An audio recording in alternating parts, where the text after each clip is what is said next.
ভগবান শ্রীরামকৃষ্ণদেব বলছেন, এই মায়া বা অহং যেন মেঘের স্বরূপ। সামান্য মেঘের জন্য সূর্যকে দেখা যায় না, মেঘ সরে গেলেই সূর্যকে দেখা যায়।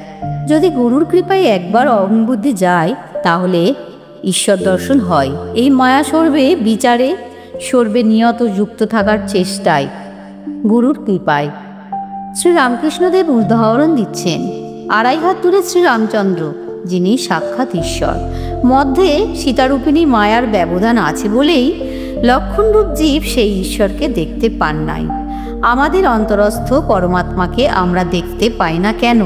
জীবাত্মা আর পরমাত্মার মধ্যে এই মায়ার ব্যবধান। জীবাত্মার দেহকোষের অহং ধূমে সব আচ্ছন্ন। আমি করে ক্ষুদ্র আমি শৃগালের মতো মনোরণ্যে ঘুরে বেড়াচ্ছে। এই কাঁচা আমি না গেলে পাকা আমির দেখা মিলবে না। আবার মজাটা এই কাঁচা আমি খুঁজতে খুঁজতে সেই পাকা আমির দরবারে গিয়ে হাজির হবে। শুধু অনুসন্ধানের ধারাটা পাল্টাতে হবে, বাইরের ওপর নির্ভর করলে হবে না।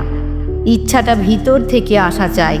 ভগবান শ্রীরামকৃষ্ণদেব বলছেন, আমি কে এইটি খুঁজতে গেলে তাকেই পাওয়া যায়। আমি কি মাংস, না হাড়, না মজ্জা, না মন, না বুদ্ধি? শেষে বিচারে দেখা যায় যে আমি এসব কিছুই নই, নেতি নেতি।